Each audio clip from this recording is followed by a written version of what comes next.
Bismillahirrahmanirrahim. Innal hamdalillahi nahmaduhu ve nesta'inuhu ve nestağfiruh.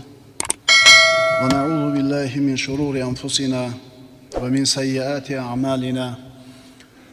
Men yehdihillahu fela mudille leh ve men yudlilhu fela hadiye leh.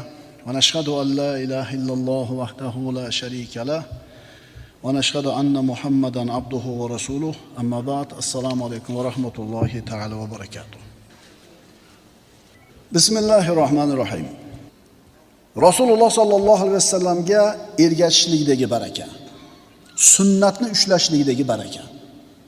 Payg'ambarimiz sallallohu alayhi vasallam Banu Mustaliq g'azotidan Madinaga qaytib kelar ekanlar. Qo'shini bilan Vodil Aqiqda to'xtadilar. Ya'ni shu yerda tunashadi, tong yotgandan keyin Madinaga kirishadi.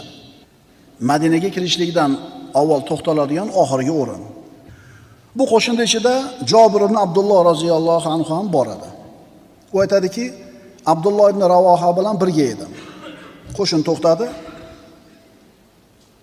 Abdulloh ibn Ravoha so'rayapti, Rasululloh qayerda ekanlar? Unga qo'shinning avvalida ekan, yotib uxlayapti ekanlar deyishdi. Shunda ibn Ravoha aytdiki, "Ey Jabir, ozgina qoldi. Bu yerda uxlamasdan uyimizga bormaymizmi? Uyimizda tunolmaymizmi?" Jabir roziyallohu anhu, "Ey Abdulloh," dedi, "hech kim uyga ketgani yo'q. Hamma shu yerda. Odamlarga xilof ish qilib nima qilamiz?" dedi. Abdulloh ibn Ravoha, "Ha, Rasululloh man qilmadilar-ku," dedi. Ya'ni bormanglar demadi-yu. Jabir roziyallohu anhu, "Men bormayman," dedi, qoldi. Ya'ni payg'ambarimiz shu yerda tunayaptilarmi? Men ham shu yerda tunayman.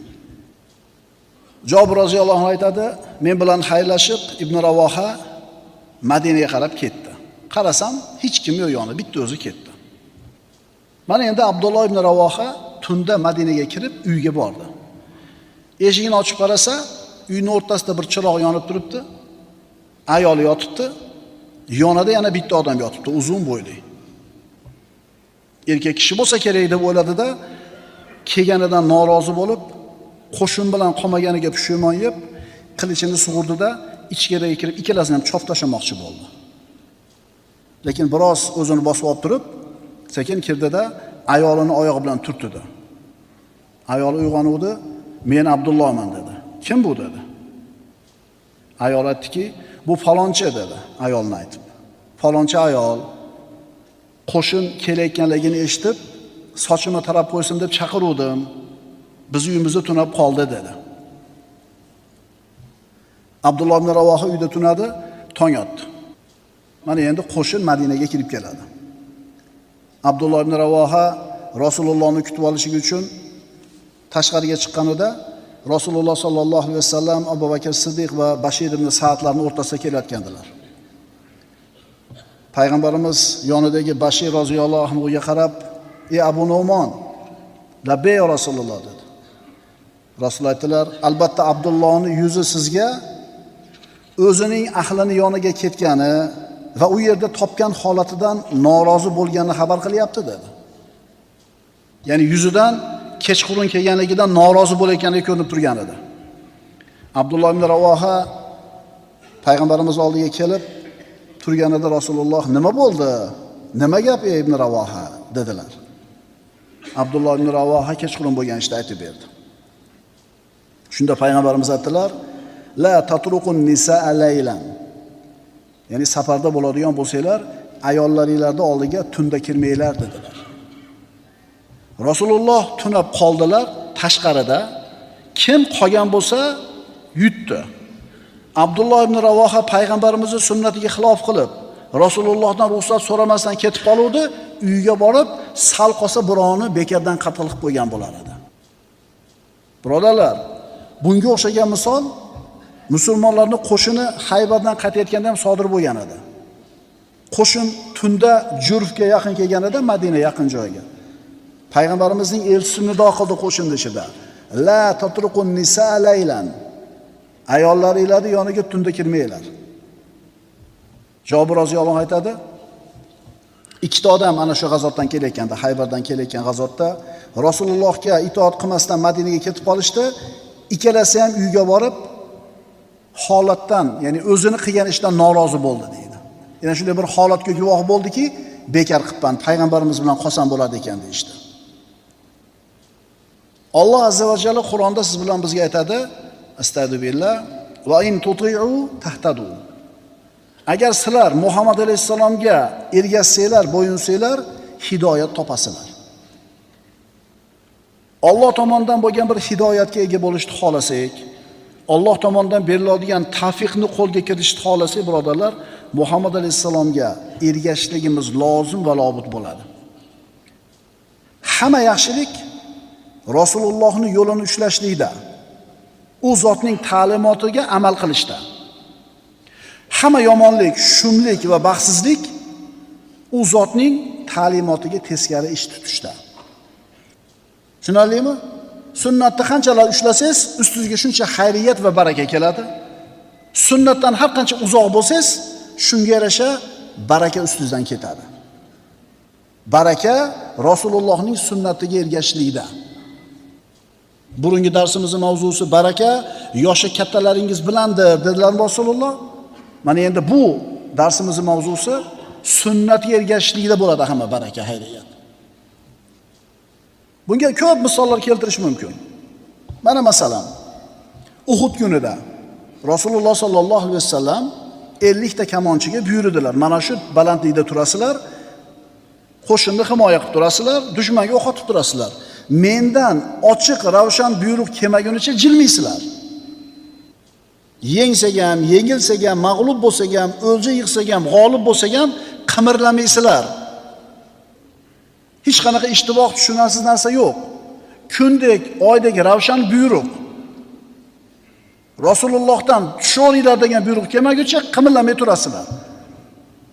Nima bo'ldi? Ana shu 50 ta kamonchi Rasulullohning buyrug'iga amal qilib turdi. Jang bir pasda musulmonlar foydasiga hal bo'ldi. Musulmonlar g'olib bo'lishdi. Endi qachoniki mushriklar qochib g'animalarni yig'ishni boshlaganida 50 ta kamonchi g'animalardan quruq qolmaylik, jang tugadi deb tushib ketdi. Ana shu qilgan ishini oqibatida musulmonlar mag'lub bo'lishdi. Hamma yaxshilik, xayriyat, barakot Rasulullohning sunnatiga ergashishlikda. Qanday baxtsizlik, shumlik, yomonlik, barakotsizlik bo'lsa, bu sunnatga teskari ish qilishlikda bo'ladi. Ma'qulmi? Kecha payt uyga kirib yoki kunduzi kirib, "Assalomu alaykum va rahmatulloh" dedingizmi, demadingizmi? "Assalomu alaykum va rahmatullohi va barakatuh" deb kirsangiz, uyingizga baraka keladi. Sizdan bir tiyin ham ketmaydi. Oyoq kiyimizni kiyayotganda o'ng oyoq bilan kiydingizmi, bismillah dedingizmi? Bilasizmi, haligi kichkina bolangizga ovqatni yeyishdan avval bismillah deb aytishlikni o'rgatib qo'ysangiz, u ozgina narsani biladi-da, u bolacha 5 ga kirgan, 6 ga kirgan, u amal qiladi. Siz esingizdan chiqib qolsa, "Dada bismillah demaysizmi?" deydi. Shuning uchun birodarlar, mashina minish bo'lsin, mashinaga o'tirish bo'lsin, zavat qilish bo'lsin, ovqat qilish bo'lsin, qo'yingki, hayotda qilayotgan muboh ishlarimizni hammasini avvalida bismillah deyish esdan chiqmasligi kerak. Oilamizda saodatli bo'lishni xohlaymizmi? Xohlaymiz. Tijoratimizda rivojni xohlaymizmi? Xohlaymiz. Soppa-sog' yurishni xohlaymizmi? Xohlaymiz. Farzandlarimiz solih bo'lib, ko'zimizni quvonchi bo'lishini xohlaymizmi? Xohlaymiz. Xullas, ikki dunyoda saodat topishni xohlaymizmi? Xohlaymiz. Buni yo'li bor. Bu yo'l Muhammad Mustafa sallallohu alayhi vasallamning, Allohning eng suyib tanlab olgan bandasining, habibining, halilining sunnatini mahkam ushlashlik. O'ngga ham og'maymiz, so'lga ham og'maymiz. Mana shunda saodat va barakot bo'ladi. Rizq qidirmang, siz barakot qidiring. Muhammad Mustafa sallallohu alayhi vasallam anbiyolarning eng afzali. Alloh subhanahu va taolo Muhammad alayhisalomning zikrini oliy qildi, ko'ksini yorug' qildi. U zotning buyrug'iga, sunnatiga, amriga xilof bo'lganlar ustiga xorlik bilan pastlikni yozib qo'ydi. Va payg'ambarimizga Alloh subhanahu va taolo maqomul mahmudni va'da qildi. Astagfirullah. Va asa an yab'athaka robbuka maqaman mahmuda. Isro surasi. Shoyatki Parvardigoringiz sizni qiyomat kunida maqtovli maqomda tiriltirur. Bu qanaqa maqom? Bu shunaqa bir maqtovli maqomki, faqat Muhammad alayhisalom turadi o'rinda. Muhammad Mustafa sallallohu alayhi vasallamni yaxshi ko'rishlik. Bu iymonning belgisi. Payg'ambarimizni yaxshi ko'raman deb hammamiz aytaveramiz. Payg'ambarimiz sollallohu alayhi vasallamga bo'lgan muhabbat, hurmat u zotning sunnatiga amal qilishlik bilan bo'ladi. Payg'ambarni hurmat qilishlik va u zotni yaxshi ko'rishlik u zotning sunnatiga ergashishlik bo'ladi, birodarlar.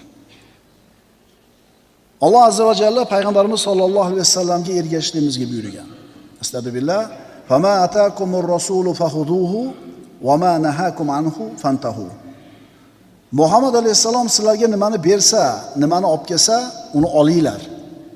Va nimadan qaytarsa qaytinglar. Chunki va ma yantiqu anil hawa in huwa illa wahyun yuha. Nima uchun? Va u zot o'z havoyi xohishi bilan so'zlamaydi. U zot faqat vahiy qilinayotgan vahiyni gapiradi. Rasululloh sollallohu alayhi vasallamning so'zlari ham birodarlar vahiy. Demak, Muhammad alayhisalomning sunnatiga amal qilishlik, hadislarga amal qilishlik bu baraka ekan. Lekin bir narsani aytib qo'yishimiz kerak shu yerda. Ana shu hadislarga amal qilishlikda har kim o'zi bilgan yo'lni qilmasligi kerak. Qaytaramiz. Hadislarga amal qilishda har kim o'zi bilganini qilib ketavermasligi kerak. Bir hadisni eshitdi yoki o'qidi, tamom. O'zi tushungan, o'zi fahmlaganda amal qilib ketaveradi. Bu hadislarga to'g'ri amal qilishlikning yo'li mazhab ushlashlik. Birodar, sen hadisni yaxshi ko'rishliging zo'r narsa. Unga amal qilishga ishtiyoqing borligi juda ham zo'r narsa. Faqat u hadislarga to'g'ri amal qilishlik yo'li mazhab orqali bo'lsa bo'ladi. Hadisni o'qidingiz, ma'nosini tushundingiz, mana qilish kerak ekan demang. Ulamolarga murojaat qiling, mazhab kitoblarga murojaat qiling, keyin amalingiz to'g'ri bo'ladi. Sunnatga ergashishlikda hamma xayriyat.